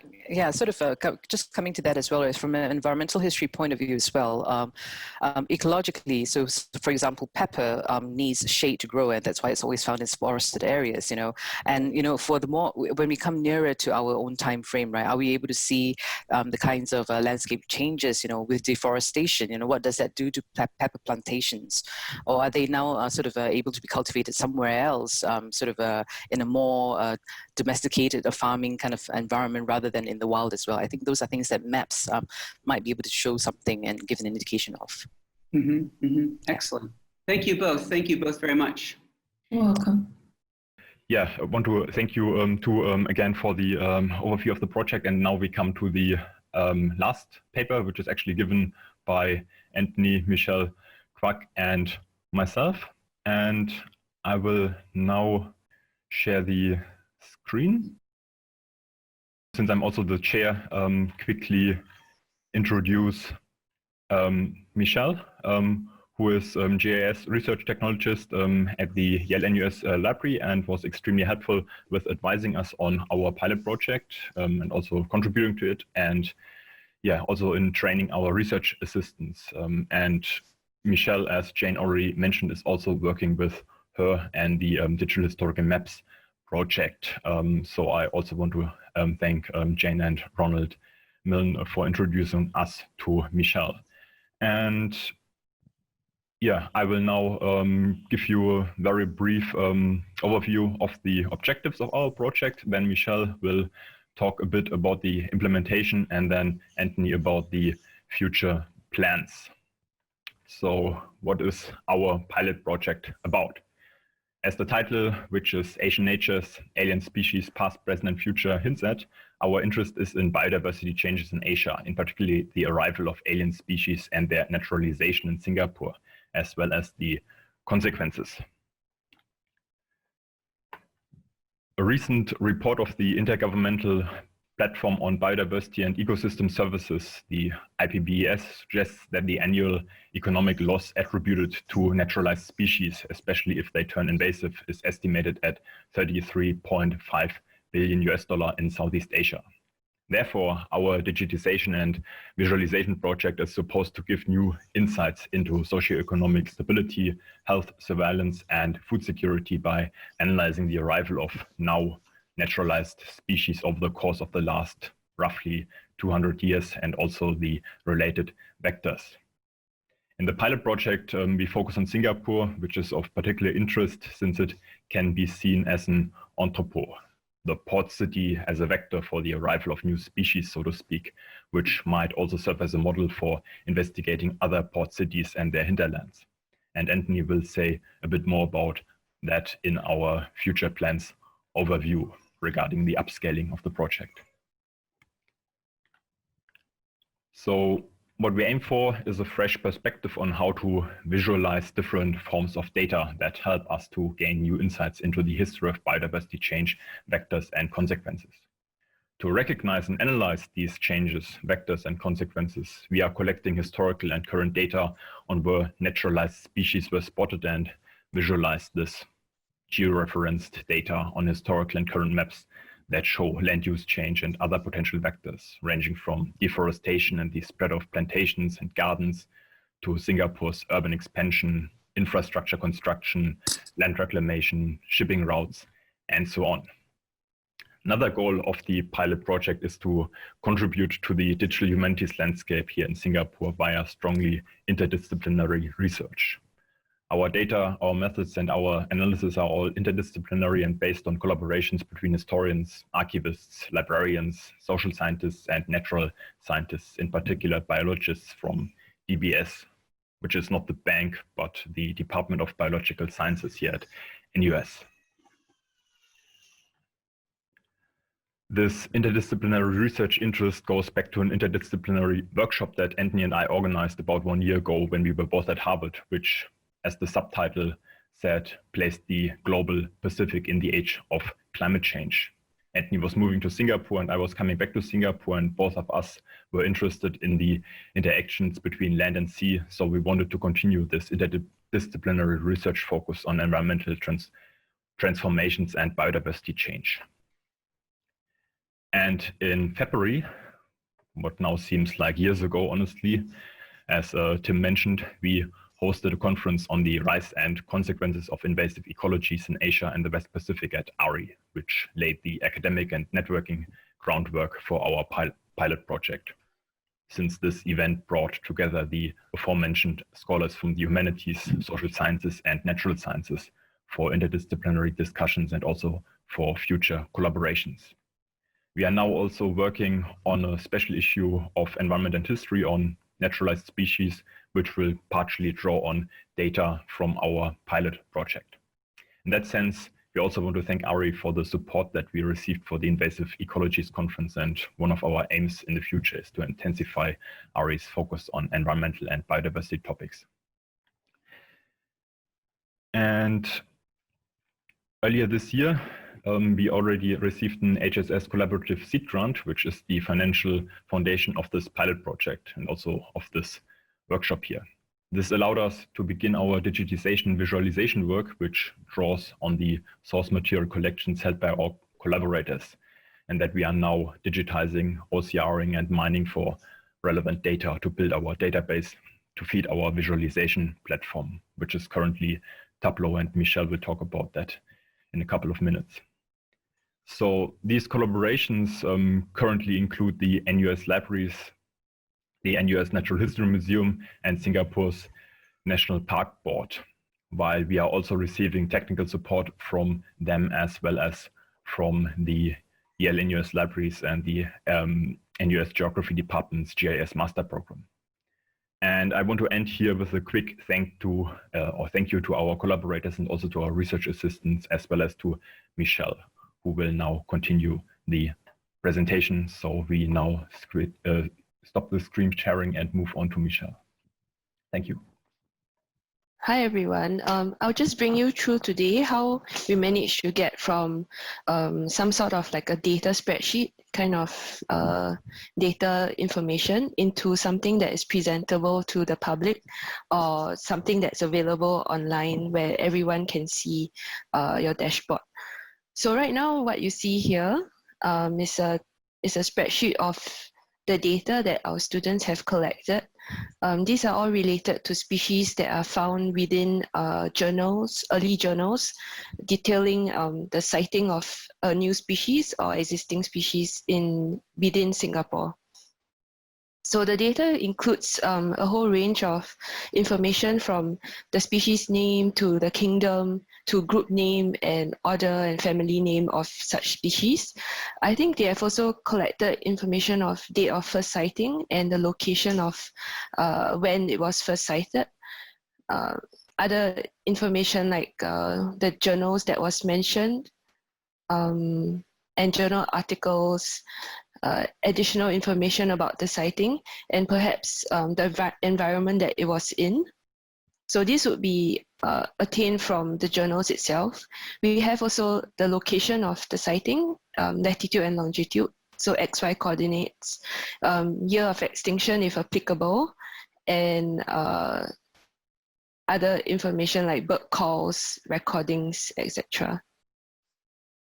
So from this spreadsheet, the information that we are interested in would be first the XY coordinates of the locations of where this species was sighted, because using this information, we can then plot it on a map in Tableau. So now I will go to my Tableau dashboard. Let me just share it here. So this Tableau dashboard is available publicly. So Tableau Public is a software where you can visualize your data very easily. So from the spreadsheet data, I can easily plot points or graphs like you see here. This is a graph showing the number of records of species that were first sighted in each year. And if you look here, there is a whole range of other types of visualizations that you can actually make use of in Tableau. So it actually presents your data in a very visual manner. So it's quick and easy to visually analyze your data. So another way of showing your data could be the locations of the first sighting of each species. So right now we have here a mapped out species sighting locations, and it's color coded by the group names. So very quickly you can highlight groups of data just by clicking here. And we can also show tooltips. So if you hover over a location, you can check out the name, the group name, the species name, and other information that you want to append to this tooltip. So later on, I'll show you a very cool way of visualizing how data can be shown through time. And that will be through this little panel over here, which I'll cover later. So there's another way of showing your data locations, and this would be a heat map. So this heat map shows you hotspot areas where multiple species have been sighted. So the red areas show a higher number of species. So this is just a quick way of visualizing your data. You can also segment out this area of hotspots, and after that you can go into further detail about what these species are. So we can simply select it here. And you can also group this and look into it deeper. So just, okay. In the next panel of information, you'll see a historical map as a background here. So this can be input into this Tableau through a web map service. And this map is actually the land use map of Singapore in 1963. And I have just included it from the Maps website. So this is the historical digital maps of Singapore, which was done by NUS Libraries and Department of Geography. So I can simply change the base map over here. So that's the image that you see at the background.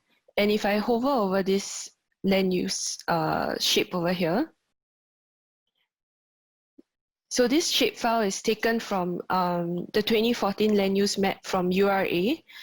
So we can compare between 1963 and 2014, what has changed over the years. And right now I've highlighted the residential land use. I can also filter the roads.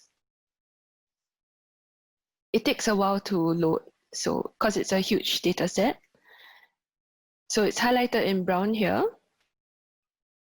And cemetery areas. So in a way, you can compare between the two years and you see what has changed in terms of land use. Okay. So once you have created some sort of visual analytics of your data, you can combine all 4 panels that I've shown you earlier into a dashboard. And this kinds of shows you your information and different ways that you can visualize them. So earlier I mentioned a timeline of showing your data. So this would be this little gadget here where you can click play and it brings you through the first sighting of each species through the years. And it accumulates into this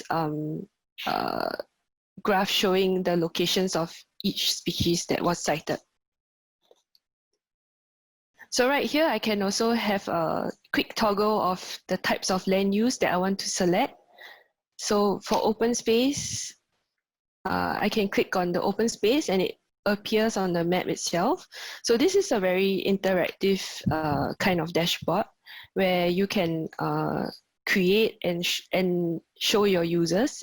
And they themselves can also select specific users and specific data. So here are the filters that you can select, filtering your data. 这还挺好的呀，这不就是老丁想做的东西吗？ You're okay, go ahead. Oh, okay. And in this dashboard as well, you can add text here. And this would be added in from this area here. You can add text, you can add images, you can also add web pages as part of your dashboard. So once you've created your dashboard, you can publish it online. So I'll show you how it looks like online. So right here, this has been published and users can go into the dashboard to play around with the filters and they can visualize the data that they want to see. It's kind of hanging a little. So in future runs of the dashboard or perhaps a different platform, I think some of the improvements that can be made would include maybe including images in the tooltips. So if you had an image of the species itself, it gives the user a clearer idea of how it looks like. Perhaps an image of the surroundings as well. So if the species was found in a forested area, how would it look like on the ground if you were there? Perhaps a more flexible way of showing your data as well.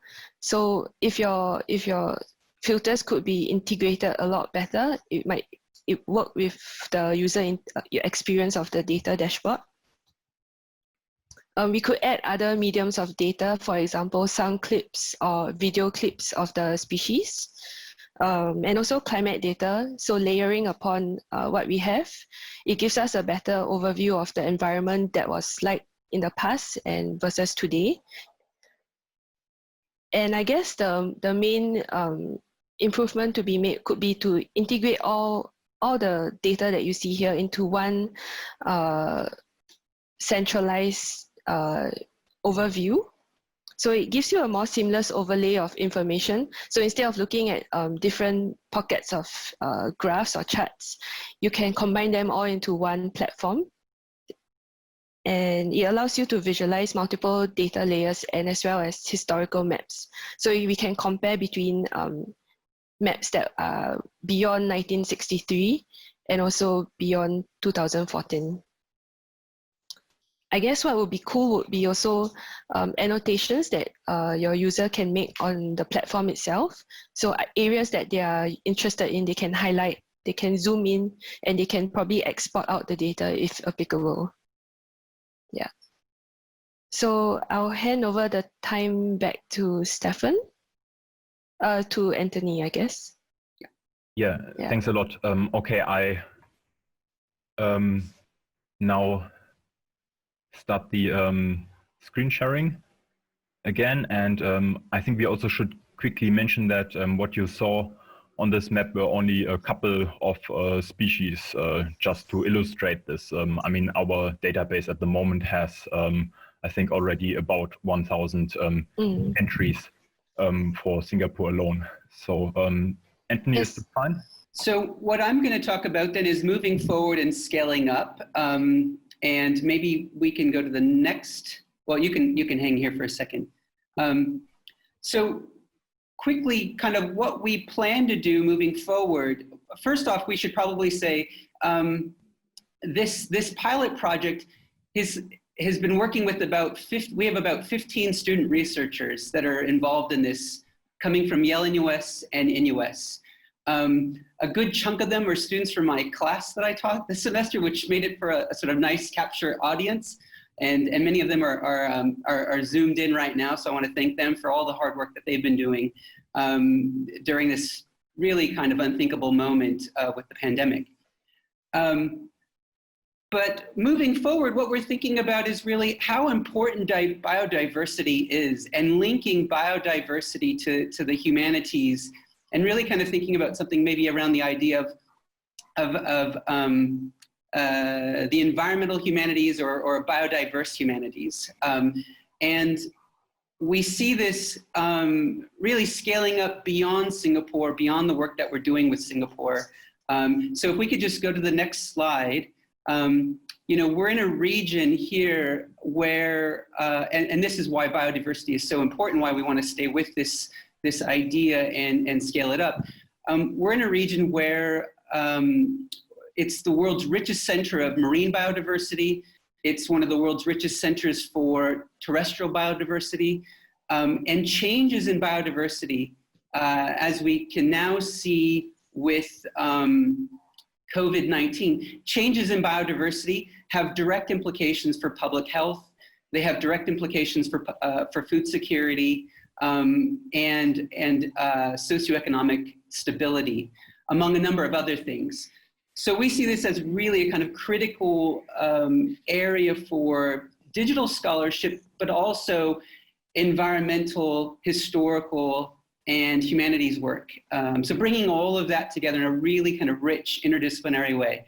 So scaling up and growing, we have plans for a much larger grant project. And so in moving in that direction, we want to see this pilot kind of grow in 5 specific ways. One is through inclusion. So we want to really speak to this kind of coral triangle. That's the marine biodiversity zone. That's the world's richest in the world. That's where we are. So we want to include really the range of that coral triangle. So that would mean adding into our study our future project, Indonesia, Malaysia, and the Philippines. So there's a greater spatial inclusion of the region. Second, we want to grow in terms of new collaborations. One being with the Natural History Museum in London, which we have connections with, I think already, or which we do have connections with through the Natural History Museum here in Singapore. But we want to really sort of, formally and aggressively pursue that that moving forward. Secondly, working with the National Archives of Singapore, we've got members of the National Archives zooming in today. This, we think, is a really rich area for thinking about biodiversity in ways that are familiar to people. So it could be in terms of maps, it could be in terms of data, it could be in terms of collections, and really putting together these different bits of information. And then thirdly, a new collaboration we'd like to pursue is with the Asian Civilizations Museum, which has done work on natural history, which would be the natural way to kind of bring an organization like that into conversation with ideas about past, present, and future interests in biodiversity.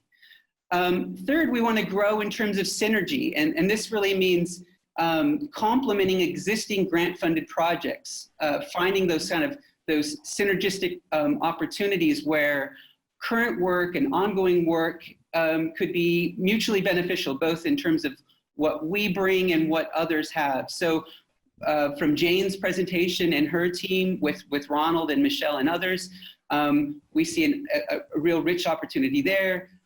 Later today, Fiona Williamson will be talking about her climate project, which would be another opportunity. And then Ken Dean and his temple project, we think, is again a rich point of synergy where the kinds of questions that we're trying to address, or at least raise with biodiversity, intersects in many ways with these kinds of projects. And that's kind of where I was thinking about this idea of a kind of biodiverse humanities. Fourthly, we want to really support exchange and knowledge production, and we see that in a couple different ways. One, we've already got about 15 students that we've trained with Michelle's significant help in mining, in looking for things that are relevant to biodiversity and alien species in particular. So we want to continue building student capacity in the digital humanities, both for their assistance with our project, but also as a kind of contribution to the digital humanities community in Singapore and beyond. And then thirdly, I mean, for students to have these professional and technical skills, it would be great in terms of, as they enter a very sort of challenging market right now after school. So we see a role in playing in that and helping them develop their skills as well as their interests. Exchange too in terms of seminars, so giving public talks, talking about the different sources that we use, the methods, and again, hammering home the importance both historically but also in the present of biodiversity and how it cuts across all disciplines and fields. Running workshops much like this one, and then finally international conference participation, so joining existing conferences when those resume, hopefully soon. And then finally, thinking about new data sources. So this is stuff, in terms of scaling ahead or scaling up and moving forward. These are things that we're touching on now, but we'd really like to bring it in a more fuller way. So sounds specifically about birds, and there's some wonderful digital collections, particularly the Ornithology Lab at Cornell University has an enormous database of bird sounds that have been collected through a kind of citizen science project that they've been running for a number of years. So we want to integrate sounds into the species files that we have and then populate our map with those sounds, much like what Michelle was indicating in terms of the tooltips. Secondly, images. We've got a lot of images, but again, integrating those images into our map, our visualization platform. And then we've got a student, Cathy Poe, who's an arts and humanities major who just graduated or who's in the process of graduating. I suppose she just graduated, actually. School's now technically over. But she's been real interested in visual representation. So looking at these old natural history journals and flagging botanical and other species illustrations. So incorporating the kind of work that Cathy's, the work that she's drawn our attention to, and incorporating those scientific illustrations into the tooltips. Other data points that we want to include through this kind of historical mining process. Plantations. Singapore had a number of plantations in the 1820s and 30s. Many of those disappeared due to land use changes.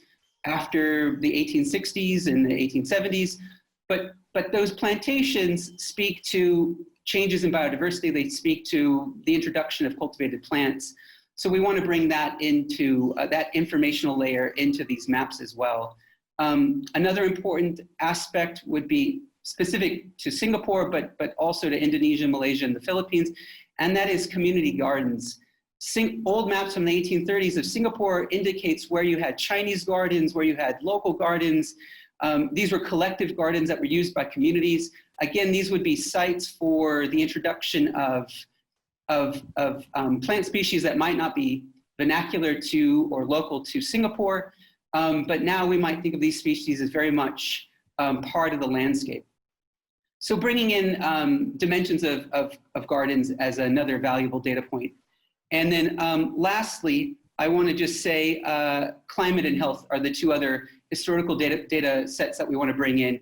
Climate in terms of rainfall, temperature, and wind. All of this is available in the historical sources that we have already. And then in terms of health, things like historical cases of dengue and malaria, which would speak to mosquito populations, as well as the presence of, and then the eventual loss of mangroves. So again, there's a kind of rich environmental biodiversity story embedded in climate and in health. But these are the areas that we want to grow and kind of build on and scale up as we look to turning our pilot into a much larger collaboration with our partners and the work that we aim to do. And I'll pass it back to you, Stefan. Okay, thanks a lot. And now we have a couple of minutes left. We will stick to the time plan. So Gemma, do we? Yeah, we do have one question from Kenneth Dean. So if he wants to give those questions. Okay, Ken, then go ahead, please. Okay, I was very interested by the presentation. Thank you all for showing what you've been doing. I have a question whether your data is open source and downloadable, and also what limitations you may have encountered with Tableau Public so far. I saw a lot of the many positive features it can bring to the table, but I'm wondering if you've had some frustrations as well. I think Anthony and Michelle can afterwards follow up, but I would like to say I think currently our database is not yet public. It will eventually, I think, be public, but we have to do some more, looking through all that, cleaning up data, work with our DBS and NParks collaborators, the biologists who need to go through the list and really make sure that everything is in order there. But ideally, at least for the Singapore aspect, that's a matter of weeks, maybe months. And eventually, I mean, the purpose is to make this all public. Thanks. Maybe I could just add one point to that too. The other, dealing specifically with Singapore, and this would be, I'm sure, a case as we expand into Indonesia, Malaysia, and the Philippines, and that is,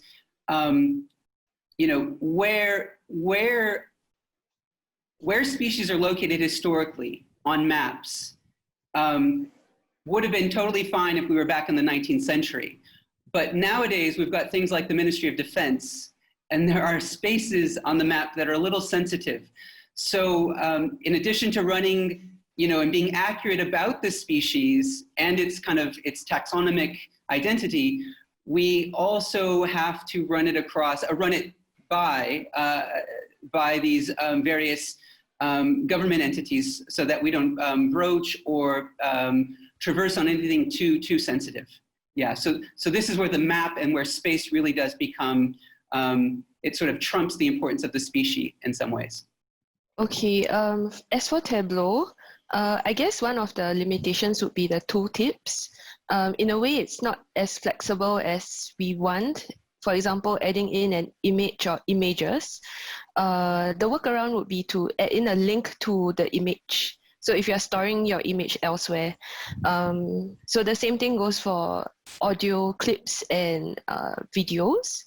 The other limitation would be, I guess, overlaying of multiple maps. So not just 2 maps, but 4 or 5 historical maps. That might be an issue. Of course, it's, again, what do you want to present to your audience, and depends on your research question as well. Perhaps 2 maps is just enough, just a comparison between 2 time frames. But if you want to do it across multiple time frames, there may be workarounds, but no clear, straightforward solution. But I guess Tableau is really a very quick and easy way of presenting your data, and it's very useful in terms of filtering, and for a lay person to just pick it up and use. I guess if you want to have more complicated filtering, overlaying of data, a nicer interface, for example, you might need a bit of programming skills, yeah. But other than that, I think it's a fabulous way of showing your data. I have one final follow-up. I'm curious, when you're showing the first appearance of an invasive species, do you also intend to show distributions of those species over time? And how would that work with your mapping? I guess if you want to see the distribution of species over time, it's possible through heat maps. And I showed the time slider. You can actually use that to visualize across different time periods. And for the larger project, we do plan, I'll say just really briefly and then Stefan can add, but we do plan for the larger project to do secondary spread. So not just arrival, but also the expansion of those species and how they get naturalized, and the routes and vectors in which they spread, which is an important part of it. Stefan, maybe you want to add a thing to that. Yeah, very, very quickly, this secondary spread is one of our concerns, because this really then shows the implications, for example, for public health and also the biodiversity changes. This is, however, something that needs much more data. So that's indeed something for the coming months and years, I think. So, but we would like to emphasize that this is also an important aspect of the project. And on that aspect, I think this is kind of a very telling dimension of our collaborative effort here. And that is, secondary spread is something that's really important to the biologists that we work with. This was something that actually came from them. And what we thought of was, well, we can provide some historical understanding of that spread and visualizing that spread. So this was a challenge and a concern that biologists currently work with. And we thought, let's pair that challenge with historical sources and digital and visual sources, so that we can all better understand both that process and potentially where it's leading. Okay, then thank you. I'm aware that there are more questions, but we have to really stick to the time plan, because I mean, this is not like a normal coffee break. There will be people leaving and coming in, so we need to get back at 11:30. Yeah, I think this is the time when we reconvene, and also Anthony and I, we need to quickly vanish for a bit of time. So yeah, see you all again in a couple of minutes. So thank you all, and we'll come back together at 11:30. Is that right, Stefan? Yes, exactly. Okay, fantastic. In about 14 minutes. Yeah, thank you.